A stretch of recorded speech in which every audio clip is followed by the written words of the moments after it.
Good morning and welcome to our book tasting program today. We're so happy you could join us. I'm Miss Karen and I'm going to be sharing a chapter or two from the book The Mouse and the Motorcycle, and it is a book that was written by Beverly Cleary, a very popular children's author.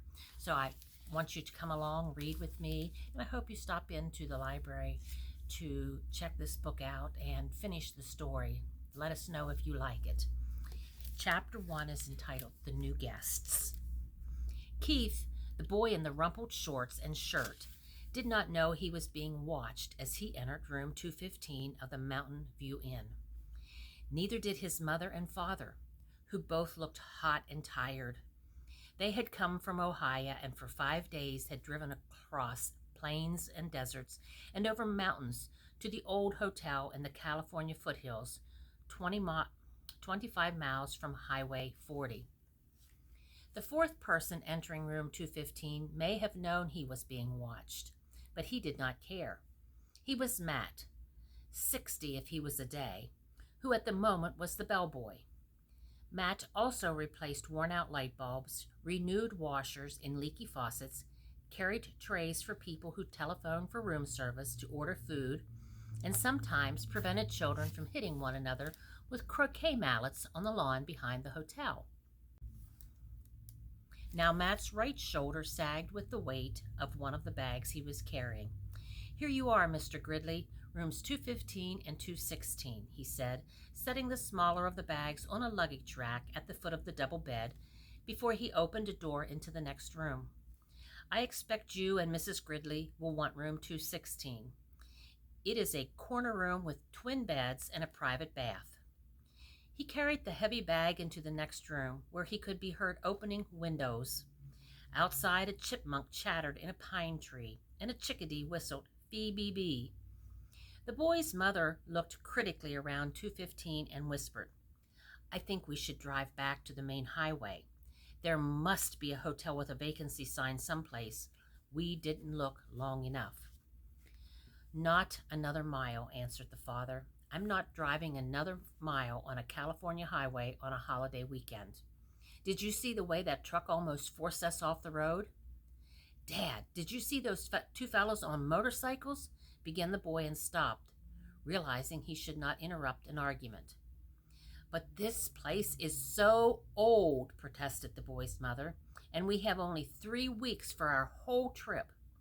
We had planned to spend the 4th of July weekend in San Francisco, and we wanted to show Keith as much of the United States as we could. San Francisco will have to wait, and this is part of the United States. Besides, this used to be a very fashionable hotel," said Mr. Gridley. "People came from miles around." "50 years ago," said Mrs. Gridley, "and they came by horse and buggy." The bellboy returned to room 215. "The dining room opens at 6:30, sir. There is ping pong in the game room, TV in the lobby, and croquet on the back lawn. I'm sure you will be very comfortable." Matt, who had seen guests come and go for many years, knew there were two kinds: those who thought the hotel was dreadful and an old barn of a place, and those who thought it charming and quaint, so quiet and restful. "Of course we will be comfortable," said Mr. Gridley, dropping some coins into Matt's hands for carrying the bags.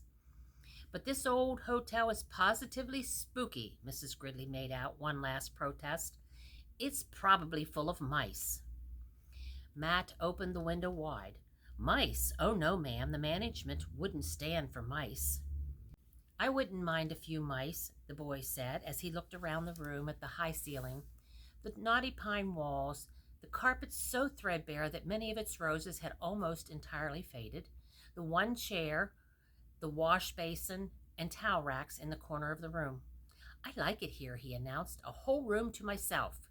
Usually I get a cot in the corner of a motel room." His mother smiled, relenting. Then she turned to Matt. "I'm sorry. It's just that it was so hot crossing Nevada, and we are not used to mountain driving. Back on the highway, the traffic was bumper to bumper. I'm sure we shall be very comfortable." After Matt had gone, closing the door behind him, Mr. Gridley said, "I need a rest before dinner. 400 miles of driving and that mountain traffic. It was too much. "And if we're going to stay for a weekend, I had better unpack," said Mrs. Gridley. "At least I'll have a chance to do some drip drying." Alone in room 215 and unaware that he was being watched, the boy began to explore. He got down on his hands and knees and looked under the bed. He leaned out the open window as far as he could and greedily inhaled deep breaths of pine-scented air. He turned the hot and cold water on and off in the wash basin and slipped one of the small bars of paper-wrapped soap into his pocket. Under the window, he discovered a knothole in the pine wall down by the floor and, squatting, poked his finger into the hole. When he felt nothing inside, he lost interest. Next, Keith opened his suitcase and took out an apple and several small cars, a sedan, a sports car, and an ambulance about 6 inches long, and a red motorcycle half the length of the cars, which he dropped on the striped bedspread before he bit into the apple. He ate the apple noisily in big chomping bites, and then laid the core on the bedside table between the lamp and the telephone. Keith began to play, running his cars up and down the bedspread, pretending that the stripes on the spread were highways, and making noises with his mouth. Vroom, vroom for the sports car, wee-oo, wee-oo, wee-oo for the ambulance, and pfft for the motorcycle, up and down the stripes. Once Keith stopped suddenly and looked quickly around the room, as if he expected to see something or someone. But when he saw nothing unusual, he returned to his car. Vroom, vroom, bang, crash. The sports car hit the sedan and rolled over off the highway stripe. Pfft, pfft. The motorcycle came roaring to the scene of the crash. "Keith," his mother called from the next room, "time to get washed up for dinner." "Okay."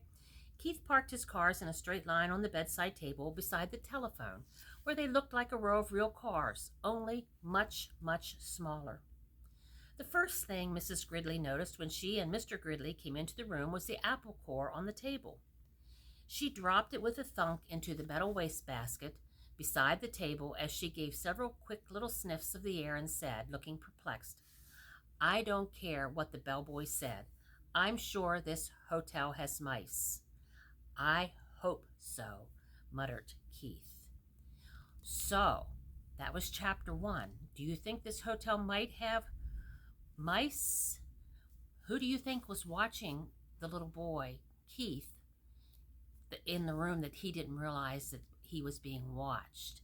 Why don't you come in and check out the book, The Mouse and the Motorcycle, written by Beverly Cleary, and find out the answer.